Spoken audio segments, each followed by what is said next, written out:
What's up, friends? Workout 19.3 was released tonight. It is 200 feet of dumbbell overhead walking lunge, 50 dumbbell step-ups, 50 strict handstand push-ups, and then 200 feet of handstand walking. All of that work must be completed in 10 minutes or less. Let's talk a little bit of strategy. First things first, shoulder mobility. While yes, lunges and step-ups will be taxing on the legs, the main focus of this workout is going to be your shoulders. You have to hold and support a weight overhead as you fatigue. Then find a comfortable way to hold that dumbbell for your step-ups, then strict handstand push-ups. Obviously, this is going to be the breaking point where a lot of athletes can no longer move on because they don't have strict handstand push-ups yet. If athletes get through 50 reps, which is a lot of strict handstand push-ups, then the handstand walking, how are you going to be able to support yourself when your shoulders are tired? So shoulders, shoulders, shoulders. Unfortunately, I am not sponsored by Crossover Symmetry yet, but if you have a system of bands that you can work on in your gym to get everything nice and warm, I highly encourage you to do that. Any sort of extra shoulder work that you have in your bag of tricks, use it, get extra warm. It's going to be critical. Number two, we're going to talk about knowing your role a little bit. If you know for a fact that strict handstand push-ups haven't been in your tool belt yet, it's okay. You can still practice. However, there are two tie breaks in this workout. The first is when you finish your final dumbbell step-up. The second is when you finish your final strict handstand push-ups. If you know you're going to get stuck after the step-ups, my advice is simple. Go. Get through the lunges as quickly and safely as you can. Get through the step-ups as quickly and safely as you can. Hit that cutoff time, get your tie break, and then spend the remaining time practicing. Same thing with the strict handstand push-ups. Most athletes that have strict handstand push-ups can do some sort of handstand walking. Not all, but most. So if you know you're going to get through that handstand push-ups and you've got a couple of reps left, my advice is get through that quickly, then give yourself a second or two to recover. This is going to be where most of the breaks happen. Last thing, relax. There will be a lot of bro reps today. I'll talk about it a little bit later, but people with lunges not standing up all the way, people on the step-ups not opening their hips, handstand push-ups are famous for having people get away with garbage reps. We'll talk a little bit about range of motion requirements, but since most of us are fairly competitive athletes, even if it's just between us and our friends or people in our gym, you need to relax. Standing by the side and getting angry that someone is getting called for good reps when you think there are no reps is only going to stress you out. It's just fitness. It doesn't really matter. If you work at a place where you feel comfortable or train at a place, feel comfortable talking to people, call people out. But there's a lot of people that have been doing movements like this, not to this standard, for a very long time. Either they're going to get no reps and have to make changes, or they're going to get away with it. There's nothing we can do to control that. Relax. So let's get to it a little bit. Talk about dumbbell positioning for the overhead lunge, for the step-ups, and then a little bit of talk on those handstand push-ups and handstand walks. Here we go. For those dumbbell overhead walking lunge, there's two real things to think about. One is stability of that weight overhead, and then two is going to be your lunge technique. Now, for your mobility overhead, there's going to be a huge discrepancy across the board of how many people can hold the weight here or have limited shoulder mobility and need to bend.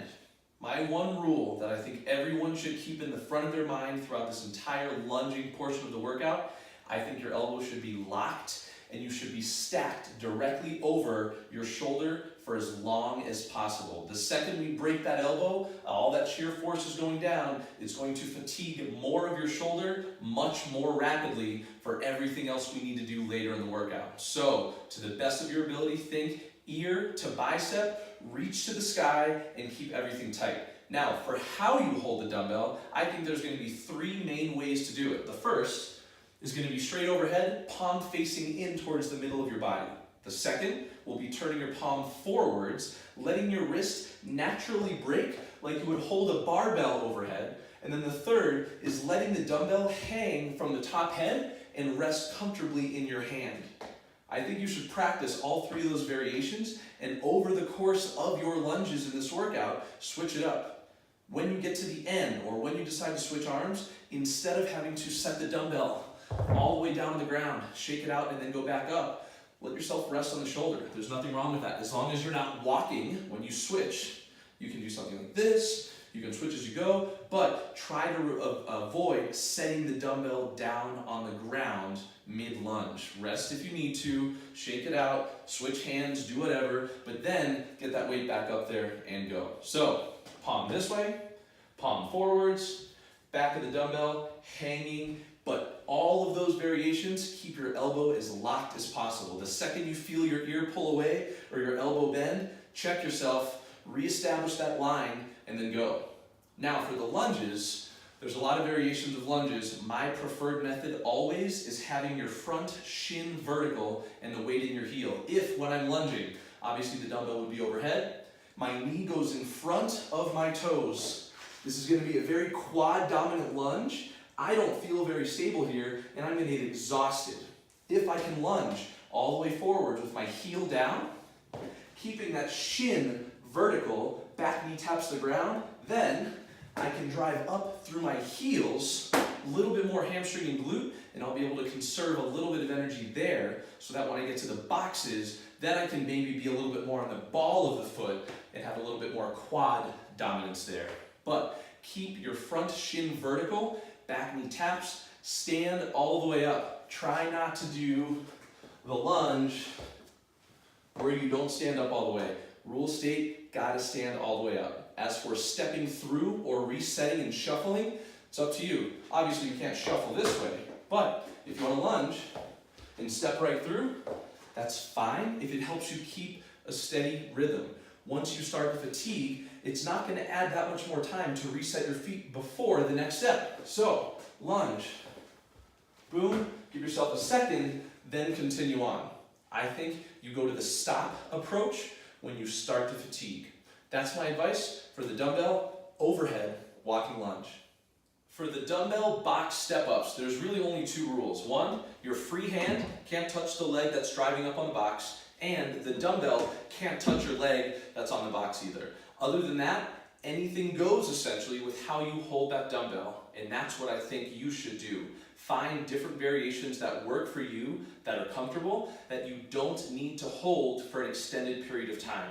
I think the default for a lot of people is going to be something like this, the old rested on your shoulder technique. With the dumbbell sitting here, there's all of that pressure going straight down on my shoulder. If and when I finish the step-ups, I'm going right to handstand push-ups. I don't want my shoulder to be super fatigued from weight sitting on it. So that's one variation. You can also hold the dumbbell up like a lot of people did on the last lunging workout or front squat workout, where you can let it kind of hang back here with a nice loose grip on it. But again, pressure down on my traps when I do this. Holding it by the side, my arm can relax and lengthen, and I'm not going to be as fatigued for those handstand push-ups if I make it there. So the goal here, every 3 to 5, 5 to 7 reps, switch hands, switch positions, but make your challenge on these to just not stop moving. Remember, that tie break that's going to separate thousands of athletes happens after your 50th step up. So if you can just keep yourself moving through 50 steps in a row, alternating legs, and switching your hands, switching the position of the dumbbell the whole time, I think your shoulders will conserve energy. Your legs can burn out, because when you're done with this, you're not really using your legs much. Get yourself moving, find that steady tempo, and constantly switch up the grip into something that is comfortable for you to stabilize this dumbbell. So there's a disclaimer to this next part. Don't try this at home. There's no safe place in this room to do a handstand push-up, so I'm going to try it against here just to prove one point. Don't do this though. The rules state for this workout that only your heels can touch the wall through the full range of motion of your handstand push-up. A lot of people, unfortunately, when they do these movements, will arch at the back, have their butt stick out, and not maintain a straight line with their butt touching the wall at some point. The hips must be open at the top of every rep. So athletes that are fully locked out, that have both heels on the wall, but have this huge hinge in their hip, technically that won't be considered a rep. So not only do I want you to think about taking those ribs, that line from your sternum to your belly button, and closing it down, staying locked in and as tight as you can in that position, I think it's going to be critical that at the top of each rep, the cue is squeeze your butt and push it forwards. So, as you kick upside down, heels on the wall, straight line through the body, tap the head down, punch back up, hopefully ending in that same straight line position with your hips open and flat. Now, what's one cue to think about with your handstand push-ups? Equal distribution of weight through your entire hand. If you watch a gymnast hold a freestanding handstand, you see his or her hands working because every inch of their fingers is doing work most of the time. A lot of CrossFit athletes put all of their weight at the base of their palm and they lose all of the power and stability you can gain from your fingers. So hand, wrist, forearm stretching before you do these will help a lot, but think about even distribution and getting as much of your hand to do work through your handstand push-ups as possible. You'll be able to press more effectively and conserve a little bit of energy. So kick upside down, see if we can do this. In this position, hopefully, it looks like my back is fairly straight. When I break here, this is what a lot of athletes will do. So, squeeze your butt, keep everything neutral. Head touches, punch right back up. Keep that straight line, then come down. Fatigue is going to hit so hard here. Athletes who are typically fairly good at handstand push-ups might try and do a huge set out of the gate. The crash and burn of going to complete failure and starting to miss reps is going to be a lot more painful than being smart and doing sets of 3 to 5 or even quick singles of all good reps the whole way. Now, you need to start fully locked out. So those athletes that kind of kick up and drop themselves down, none of those reps should count either. Make sure you get those heels against the wall, strong. Boom, then do your rep, hold, then kick yourself down, shake it out, and then get back to it. Short sets, short rests are going to be much better for most athletes to get through 50 reps of strict handstand push-ups. All right, now before I try and demonstrate handstand walks, let me make 2 disclaimers. 1, I'm not great at this movement, especially fatigued. And then 2, in my mind, there's 2 of the most common ways athletes will handstand walk. The first one is the scorpion, and then the second one is just the vertical position, gentle fall of a handstand walk. I prefer number 2. The scorpion handstand walking, while I know is very effective, makes me anxious because I think that by arching back like that, a lot of damage can be done to an athlete's lower back. I try to never teach that because I don't want someone to get hurt trying to get inverted when they're tired and arch their back too much. But the scorpion is going to be this type of variation, right?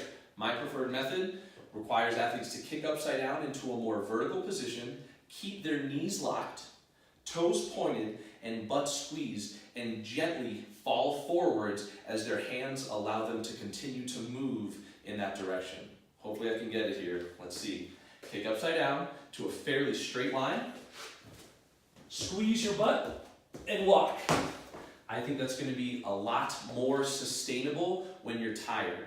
After doing 50 strict handstand push-ups, if you make it to the walks, throwing your feet over and just trying to control that aggressive forward fall isn't going to work as well for most people if you compare it to if you can hold yourself and gently fall forwards and stay more calm and relaxed. If you're someone who does the scorpion, that's fine. Just try and think about not letting your core completely give out. Keep yourself focused and engaged. The goal here really is to make it in single 5-foot increments. That's it. If you know you're too tired to go 10, 15, or 25 feet in a row, that's fine. I think it's better to make it through your 5, cross the line, stand up, come back, and repeat. 5, 5, to keep yourself moving just like with the handstand push-ups. It's better to do quick singles, quick 5-foot increments than do one 10 to 15-foot increment and be so tired you're just standing around.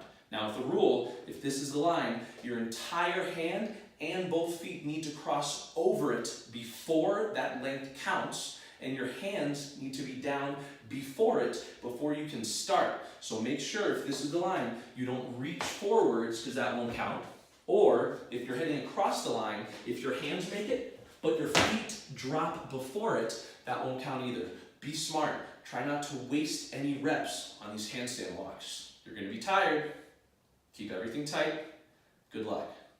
So final recap on 19.3. Number 1, shoulders. Get them as warm as you can. Practice all of those variations of holding the dumbbell and what that locked out elbow should feel like for your lunges. Try to stop as infrequently as possible. That doesn't mean sprint. Just keep yourself moving. When you need to switch, try and keep the dumbbell off of the ground. Same thing for the step up. Switch hands, switch positioning as often as you need to, but to the best of your ability, don't stop moving through all 50 steps. Why? That tie break time will separate thousands of athletes. Get there quickly. For the strict handstand push-ups, if you know you've got some, my advice, smaller sets than you think.